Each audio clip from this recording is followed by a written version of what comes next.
성경통독 즐겁게 잘하고 계시죠? 그래서 요나서를 아마 수요일쯤 읽으시게 될 겁니다. 그래서 오늘 요나서 가운데 특별히 4장 말씀을 제가 봉독해 드렸습니다. 주보에 설교 요약 보시면서 함께 하나님 말씀 듣겠습니다. 오늘 설교 제목은 살아계신 하나님은 선교하는 하나님이시다라는 제목입니다.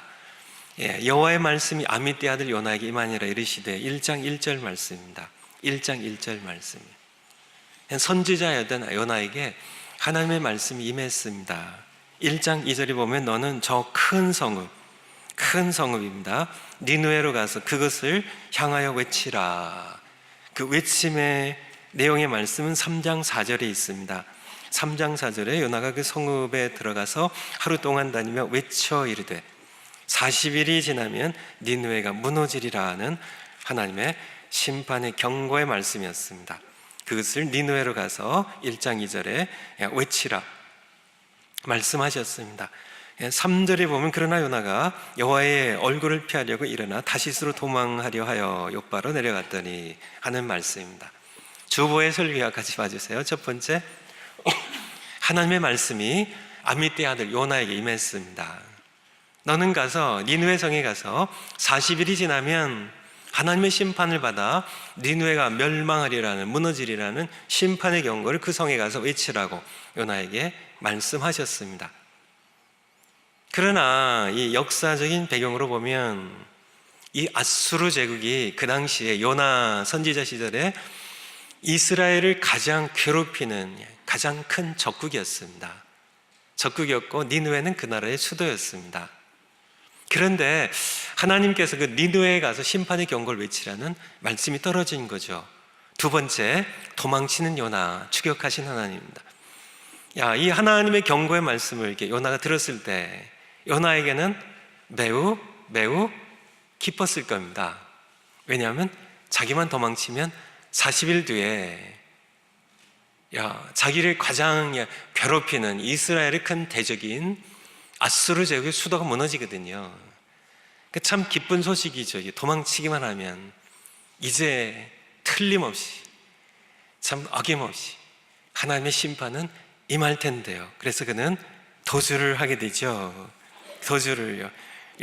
니느웨를 간 게 아니라 니느웨는 동북쪽에 있으면 다시스로요, 서쪽으로요, 배를 타고요, 다시 스페인 쪽이 도망치려고 하는 그러한 이 요나. 1장 4절에 보면 하나님께서 너 도망치는구나 하고 그냥 보셨을까요? 그게 아니고 추격을 하십니다. 1장 4절, 여호와께서 큰 바람을 바다 위에 내리심에 바다 가운데 큰 폭풍이 일어나 배가 거의 깨지게 된지라.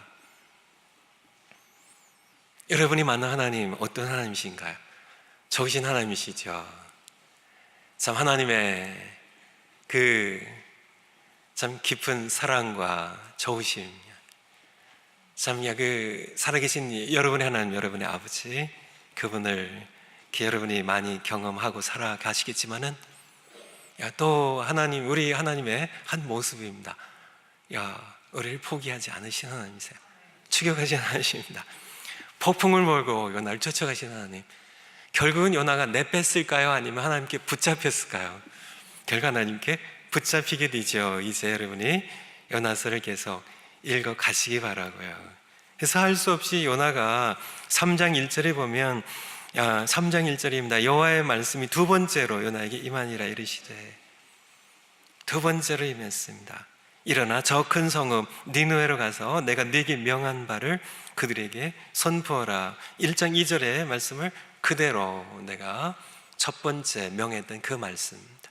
40일이 지나면 니느웨 성이 하나님의 심판으로 멸망한다는 이 경고의 말씀을 외치라고 그렇게 말씀을 하시죠.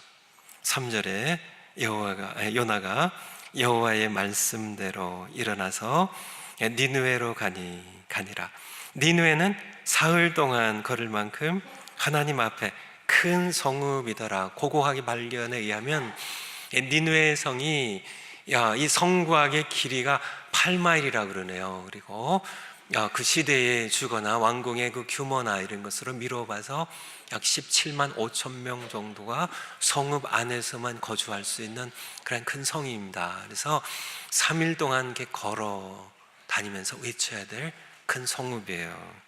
그런데 3장 4절에 보면 요나가 그 성읍에 들어가서 하루 동안 다니며 외쳐 이르되 40일이 지나면 니느웨가 무너지리라 하였더니, 이 요나의 모습을 보면 3일 종일 걸어 다녀야 될 길인데요, 하루 동안만 외쳤습니다. 하루 동안만요.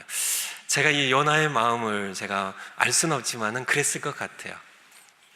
외치면서 제발 듣지 말고, 제발 믿지 말고, 제발 회개하지 말고, 제발 하나님이 심판받아 무너지고 멸망하라고, 그렇게 마음으로 그렇게 하면서 건성으로 대충 성의 없이 하루 동안만 그렇게 했습니다. 이틀도 하지 않았어요. 하루만 그렇게 했어요. 그러나 뜻밖의 니느웨 백성이 듣고 믿고 회개를 하죠. 5절에 보면 니느웨 사람들이 하나님을 믿고, 아니 니느웨 사람들이 대체 어떤 사람들인데요? 우상숭배자들인데요. 정말 신앙적으로 보면 형편없는 사람들인데요. 아니 약소국인 참 이스라엘 땅에서, 웬 유다 땅에서, 아니 웬 사람이 자기가 선지자라고 해도 낯선, 전혀 생면부지의 낯선 사람이잖아요. 아니 이게 이스라엘 땅에서 웬 한 사람이 툭 와가지고 하루 동안 외치는데, 아니 니느웨 성이, 이 거대한 아수르 제국의 수도가 무너지는데 하나님이 심판하신대요.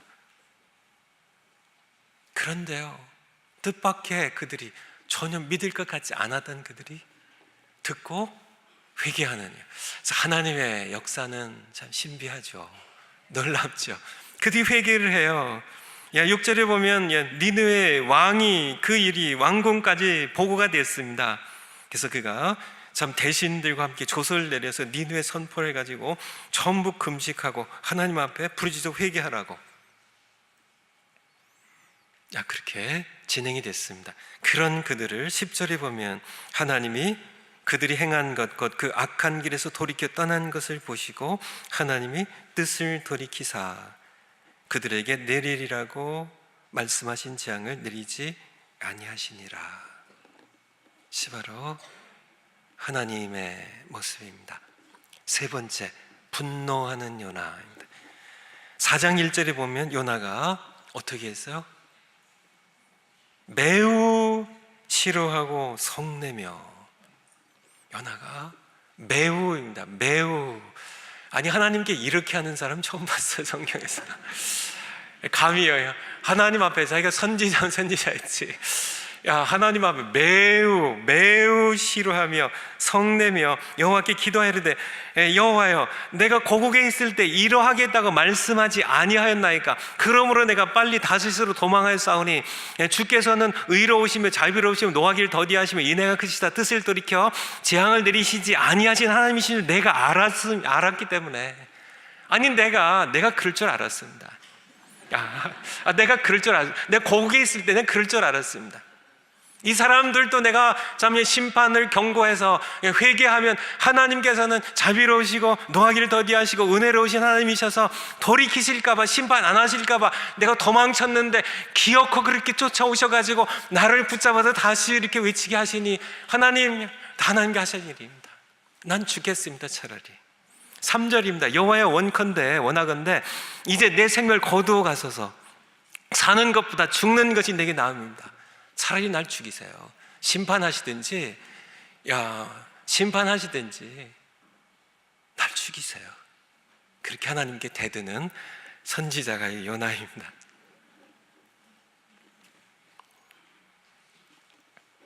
네 번째, 요나 같은 우리입니다. 요나는 자신이 누구인지 알았어요. 1장 9절에 보면 그가 대답하되, 이 배가 완전히 깨어지게 생겼거든요. 다 죽게 생겼거든요. 그때 요나에게 당신이 누구냐고, 당신이 어떤 사람이냐고 물었을 때 그가 대답하되, 나는 히브리 사람이요 바다와 지금 요동치는 참 이 거센 파도로 배를 깨뜨리려고 하는 이 거대한 폭풍이 일어나는 이 바다와 육지를 지으신 하늘의 하나님 여호와를 경외하는 자라고요. 알기는 잘 알죠. 요나가 자신은 바로 그 하나님을 경외하는 사람임을, 그리고 그는 하나님도 잘 알았습니다. 4장 2절에 있는 것처럼 주께서는 은혜로우시고 자비로우시고 노하기를 더디하시는 은혜가 크신 분입니다. 용서하시기를 기뻐하시는 하나님이심을 그는 알았어요. 그는 알았어요. 그런데 요나가 뭘 몰랐을까요? 하나님의 사랑의 깊이를, 하나님의 사랑의 넓이를, 하나님의 사랑의 크기를 그는 알지 못했습니다. 여러분은 어떠신가요? 요나는 이중적 가치관을 가진, 오늘은 괄호가 하나밖에 없어요. 틀리면 빵점이고요, 맞히면 100점입니다. 괄호 안에 뭐예요? 요나는 이중적 가치관을 가진 이기주의자였습니다. 자기밖에 몰라요.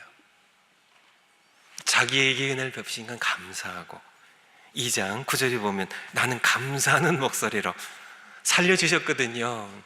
바다에 던져졌는데 하나님께 살려주셨거든요.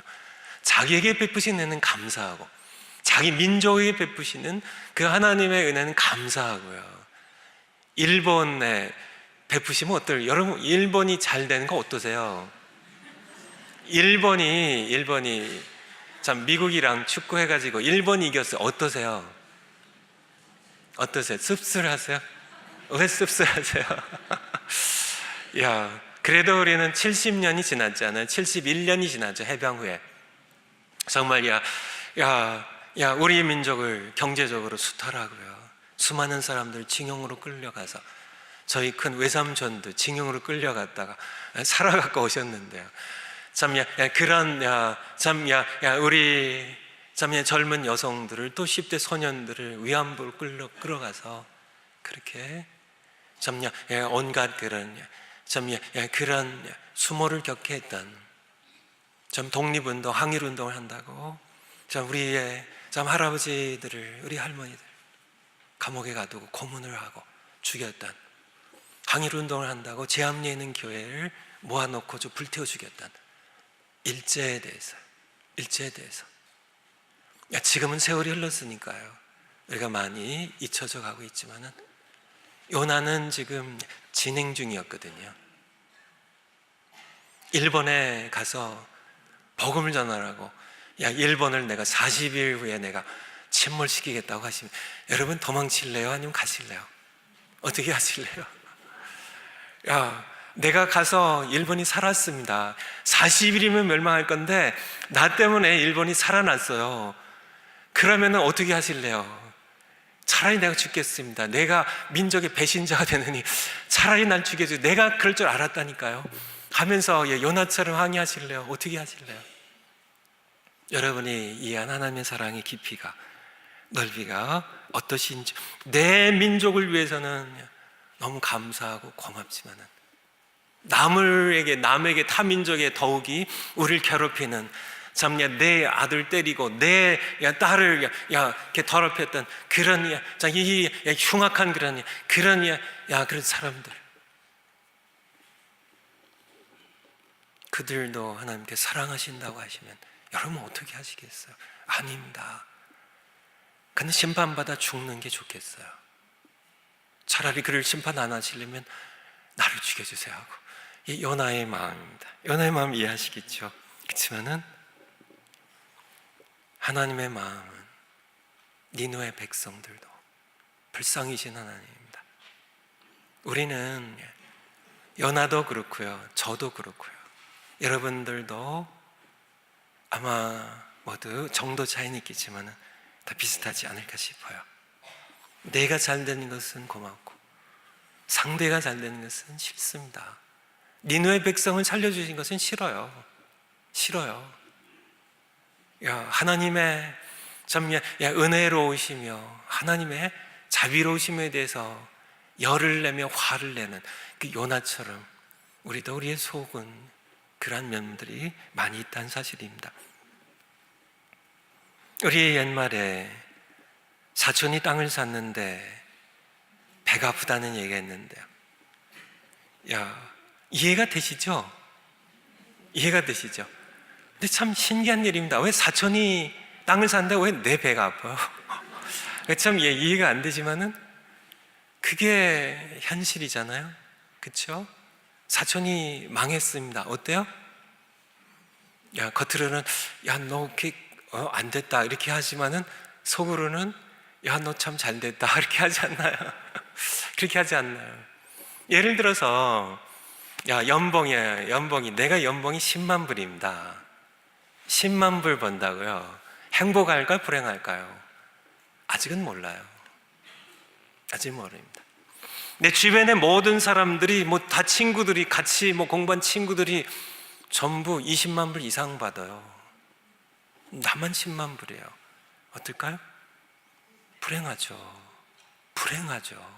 살맛이 안 나죠. 근데 똑같은 10만 불인데 친구들이 전부 2, 3만 불 받아요. 그냥 진짜 5만 불도 못 받아요. 다요. 나만 10만 불 받아요. 그러면 어떠세요? 여러분 어떠세요? 실제로 행복하죠.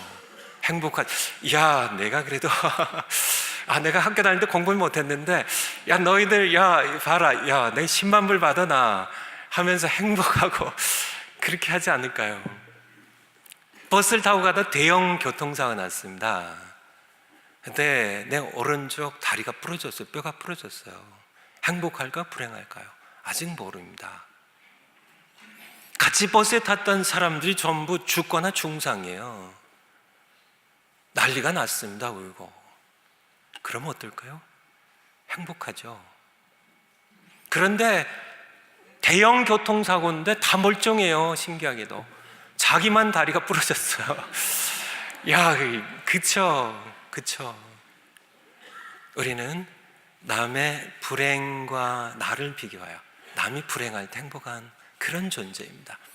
요나가 바로 제 안에 있고 여러분 안에 있어요. 성적을 받았는데 B예요. 이 B밖에 이거 진짜 이렇게 B밖에 근데 다 줄줄이 C, D, F 낙제예요. 그러면 그래도 내가 그쵸? 그래도 내가 B야 나. 근데 친구들이 전부 다요. 전부 A 플러스예요. 그럼 불행한 거죠. 난 왜 이렇게 머리가 나빠서 우리 부모 탓인가? 불행해하는 우리는 내가 행복하기 위해서는 우리는 내 주변이 불행해져야 돼요. 불행해져야 됩니다. 요나와 그 민족 행복하기 위해서는 아수르는 망해야 돼요. 망해야 됩니다. 바로 요나의 자세고요. 우리의 마음 가운데 그것이 담겨 있음을 성경은 우리에게 말씀해 주고 계세요. 마태복음 20장에 보면 마태복음 20장 1절부터 16절까지 보면 어떤 포도원 주인 얘기가 나옵니다. 여러분 잘 아는 얘기니까요. 예수님의 비유죠. 천국은 이와 같다고 하시면서 포도원 주인이 품꾼을 이제 포도원에 여기 이 주변에도요, 나파에도 그렇고 I5 이렇게 타고 내려다 보면 포도원들이 엄청 많은데요. 포도는 아직도 기계화가 안 됐는데요. 옛날엔 더 했겠죠. 손으로 따야 됩니다. 포도원의 일꾼을 이제 부르러 이제 장터에 나갑니다. 이제 일꾼들이 이게 모여있는 품꾼이에요. 성경이 품꾼으로 되어 있는데 일용직 노동자들이죠. 하루 벌어 하루 먹어야 되는 일용직 노동자들입니다. 이제 장터에 이제 거기 모여있는 데 가서 사람들 데려다가 내 포도원에 가서 일하라고요. 그것이 아침 6시입니다. 들여보낸 다음에 또 주인이니까 이렇게 또 시간이 있어서 또 9시에 나가보니까 또 사람들이 또 있어요. 그래서 또 들여보냈어요. 12시에 또 나갔습니다. 또 들여보냈어요. 오후 3시에 나갔더니 또 들여보냈어요. 오후 5시에 나갔더니 성경의 표현으로는 11시입니다. 11시. 오후 5시에 나가봤더니 아직도 사람들이 좀 있어요. 그래서 왜 여기서 일 안 하고 있냐 그러니까 그들의 답이 서준 사람이 없어서 늦었지만은 당신들도 내 포도원에 가서 일하라고요. 그리고 이제 6시가 됐습니다. 그래서 품삯을 계산하는데 맨 먼저 온 사람들, 맨 나중에 주고요. 누구에게 먼저 줬어요? 가장 늦게 들어온 사람들에게 한 데나리온 하루 품삯입니다. 한 데나리온을 주죠. 그래서 그들이 얼마나 감사했을까요? 1시간 일했는데 하루 품삯을 줬어요. 주인이 얼마나 너그러워요. 감사했죠. 그런데 이제 그것을 구경하던 사람들이 우린 더 받겠지 했는데 그들에게도 한 데나리온을 주니까 아침부터 와서 일했던 사람들이 원망을 한다고, 원망을 했습니다. 우리는 아침부터 와서 하루 종일 이 땡볕에서 이렇게 수고를 이렇게 많이 했는데 어떻게 우리에게도 한 데나리온을 주냐고 원망했다고요. 우리가 보통 생각하기에는 품꾼입니다. 일용직 노동자들이에요. 그들은 그날 벌어가지 않으면 처자식들이 굶어야 돼요. 그들이 왜 장터를 떠나지 않았을까요? 그들은 빈손으로 들어가면 배고픈 자식들을 볼 면목이 없었겠죠. 어차피 들어가도 먹을 것도 없는데요. 장터에서 아직도 오후 5시까지 기다리는 이 사람들, 그 사람들 주인은 하나님인데 그분이 이제 비유에 은혜로우신 분이고 자비로우신 분이세요. 그들에게 한 데나리온을 줬다고 일찍 온 사람이 그것을 분을 내고 화를 내고 원망을 한다면 그것이 옳지 않은 거죠. 자기가 벌은 한 데나리온에서라도 조금이라도 떼어서 참 가서 굽더니 이거라도 가지고 가서 조금이라도 양식을 사갖고 들어가라고 도와줘야 될, 그것이 옳은 것이지만은 그렇지만은 이 세상은 그렇지 않다는 것이에요. 오히려 고마워하고 한 데나리온 받은 것 일 시켜줘서 감사합니다 하고, 그리고 1시간밖에 일하지 못한 사람들에게도 한 데나리온 준 것을 감사하고 정말 좋으신 일을 하셨습니다. 그렇게 해야 되는데 사람들은 그렇지 않다는 얘기입니다. 저도 여러분도 연화가 다 들어있다는 그런 말씀이에요. 로마서 12장 15절에 보면 즐거워하는 자들과 함께 즐거워하라고요. 사촌이 땅을 사면 함께 즐거워하라고요.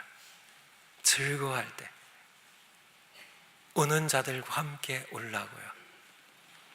망한 사람이 있으면 속으로 쾌재를 부르지 말고 우는 자들과 함께, 배고픈 자들과 함께 같이 울고 같이 나누고, 그런 이시 하나님의 사랑입니다. 요나는 그렇지 못했어요. 오히려 적국이지만은요, 아수르 제국이, 니느웨 백성들이 심판받아 멸망하는 것을 그는 원했고, 그래야 이스라엘이 행복할 것을, 자기가 행복할 것을 그렇게 추구하는 그 모습을 보여주었습니다. 우리는 그렇게 하지 않아야 되겠죠. 하나님께서는 다섯 번째 지나가기 전에 박넝쿨 하나님께서 준비를 하시는데요. 박넝쿨, 요나가 그렇게 심판하시든지 날 죽여주세요 하고 4장 3절입니다. 그리고 5절에 이제 니느웨 성을 나가서 성읍 동편에 앉아서 초막을 엉성한 초막 하나 지었겠죠. 연장이나 이런 게 준비가 안 됐을 테니까. 거기서 이제 하나님께서 어떻게 하시나, 거기서 그 성읍에 무슨 일이 일어나는가를 보려고 거기에 초막의 그늘에 앉았습니다. 하나님께서는 박넝쿨을 하나 싹이 돋게 하시고 빨리 자라게 하셔서 그늘, 박넝쿨 아시죠? 입이 넓은 박넝쿨을 그늘지게 하셨습니다. 중동 지역의 이 사막의 열사입니다.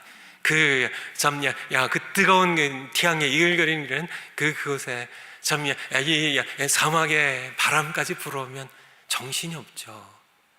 그런데 엉성한 초막 위로 그늘을 만들어준 이 박넝쿨을 그는 너무나 즐겼습니다. 그런데 이튿날 하나님께서 벌레를 예비하셔서 박넝쿨 갉아먹게 하셨어요. 4장 8절에 보면 해가 뜰 때 하나님이 뜨거운 동풍을 예비하셨고요. 참 열풍입니다. 뜨거운 예비하셨고, 해는 요나의 머리에 쪼임해 요나가 혼미하여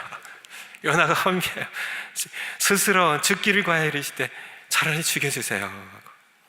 그런 9절에 하나님 요나에게 이르시되 네가 이 박넝쿨로 말미암아 성내는 것이 어찌 옳으냐 하시니 그가 대답하되 끝까지요 내가 성내 죽기까지 할지라도 옳으니이다 하니 10절에 여호와께서 이르시되 네가 수고도 아니하였고 재배도 아니하였고 하룻밤에 났다가 하룻밤에 말라버린 이 박넝쿨을 아꼈거든. 하물며 이 큰 성읍 니느웨는 좌우를 분별하지 못하는, 죄가 무엇인지 어떤 것이 하나님 앞에 죄인지도 알지 못하는, 분별하지 못하는 자가 12만여 명이요 가축도 많이 있느니 내가 어찌 아끼지 아니하겠느냐. 나는 이들을 아낀다. 너는 이 12만 명의 생명, 그들과 함께 육축들, 이 모든 것들, 너는 박넝쿨 하나만도 자기에게 그늘 주니까요. 그늘을 만들어 주니까 굉장히 이기적이죠. 그늘 주니까. 너희들 다 죽어도 이 박넝쿨 하나만 못해. 나에게는 참 남이 다리가 부러지고 참 엄청난 중상을 받아도 내 손톱 밑에 가시 하나만 못한, 바로 우리의 참 뼛속까지 이기적인 속성들, 그런 속성 가진 이 요나에게 하나님께서는 가르치시는 겁니다. 박넝쿨 하나를 가지고 교훈을 주시죠. 좋으신 분이시죠. 여러분의 창조자이시고 여러분의 하늘 아버지세요. 요나가 깨달았을 것 같으세요? 못 깨달았을 것 같으세요? 계속 말씀을 여기서 딱 끊으셔서 알 수 없지만은 깨달았을 겁니다. 하나님을 그가 알았을 것 같아요. 5번째, 살아계신 하나님은 선교하신 하나님이십니다. 요나의 생각과 달리 하나님은 이스라엘 백성만 사랑하신 분이 아니라 이방인도 똑같이, 니느웨 백성들도 똑같이 사랑하신 하나님이셨습니다.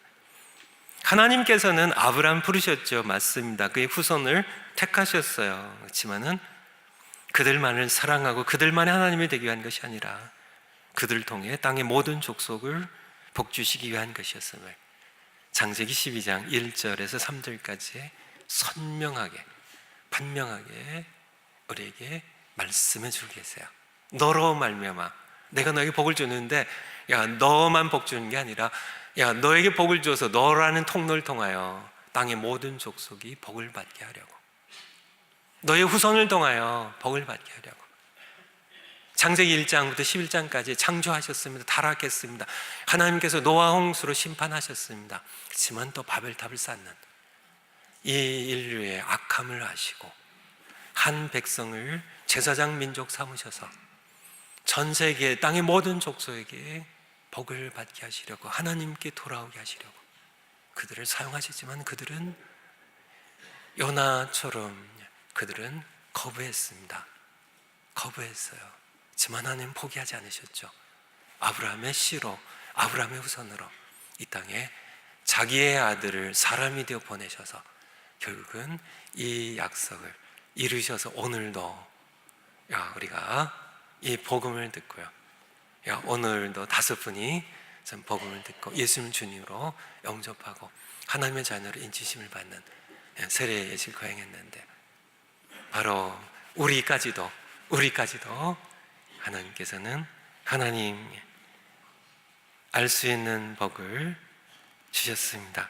디모데전서 2장 4절 말씀, 디모데전서 2장 4절 말씀,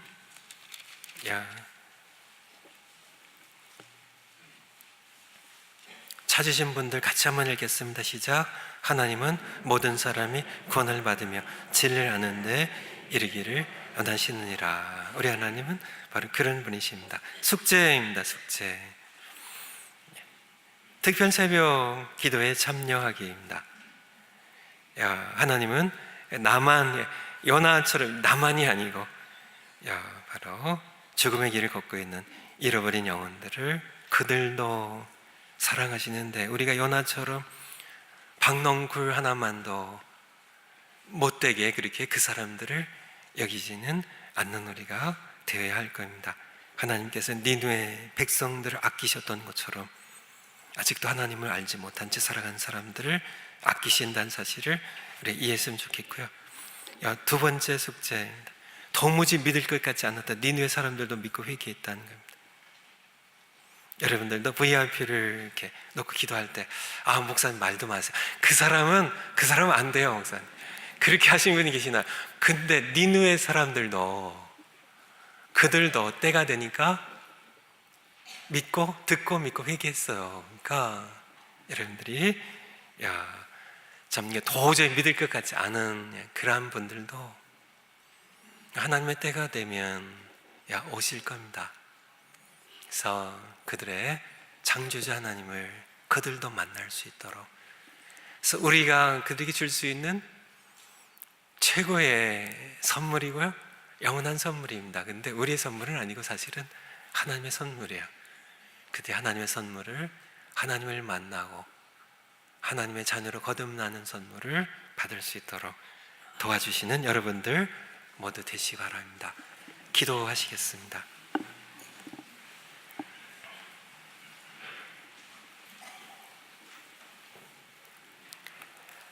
이 시간에 우리가 한번 같이 기도했으면 좋겠어요. 저는 어떤 면에서 참 요나하고 또 닮은 사람입니다. 하나님께서 저를 처음에 고등학교 1학년 때 선교로 부르셨습니다. 그래서 소련 선교에 마음을 갖게 하시고, 그래서 제가 한국 외국어대학교에서 러시아를 전공했습니다. 그런데 핑계는 있었어요. 아직은 소련이 무너지지 않았었거든요. 그래서 제가 미국으로 요나처럼 도망쳐 왔습니다. 요나에게 3장 1절에 보니까 두 번째 기회를 주시더라고요. 하나님께서는 저에게 두 번째 기회로 여러분을 섬길 수 있도록 이렇게 하셔서 저는 여러분을 섬기고 있는데, 바로 이곳에도 잃어버린 영혼들이 참 많이 있어요. 그래서 여러분들이 그들은 모릅니다. 자기가 누구인지 몰라요. 인생 살고 있지만은 인생이 뭔지 모릅니다. 인생이 어디로부터 와서 어디로 가는지, 인생의 창조자를 모르는데 인생을 어떻게 알겠어요? 그들 이렇게 용기를 가지고, 오늘 오후 5시입니다. 우리 이용훈 집사님, 지금 서울대 음대 교수시죠. 그것보다 아마 전 세계적으로 이 시대에 가장 뛰어난 테너 성악가세요. 근데 제 생각은 그렇습니다. 아마 벌써 어젠가 그저께인가요? 이미 벌써 샌프란시스코 오페라단에서 이미 공연을 하셨죠. 그분 보러 가려면은 100불에서 200불, 300불 이상 내고 가셔야 돼요. 근데 그분이 거기서 공연하는 것보다 저는 믿습니다. 이분이 우리 교회에 오셔서 하나님을 찬양하는 것을 훨씬 더 기뻐하신다는 사실을 그분이 간증할 겁니다. 그분이 만난 하나님을 이 시대 하나님께서 쓰신 분이세요. 아마 샌프란시스코 오페라 하우스에서 하는 것보다 여기서 더 열정적으로 하나님을 찬양드리고 간증을 하실 겁니다. 그래서 여러분들 이렇게 하나님 모르는 분들도 이용훈 교수가 오신다고 신문에서, 한글 보니까 신문에도 크게 났던데요. 이번에 오신다고 한번 인터넷 설치해보라 그러고, 그리고 모시고 오세요. 아셨죠? 그래서 모시고 오시면 그 이후에는 그분 책임이고요. 또 하나님께서 도와주실 겁니다. 이 시간에 한번 같이 어떤 분을 놓고 기도하시고 또 초청하고 또 오늘 저녁 집회뿐만 아니라 말씀 잔치에도 초청하고 그래서 그분들이 창조주 하나님 만날 수 있도록 돕는 여러분들 되시 바랍니다. 함께 기도하시겠습니다.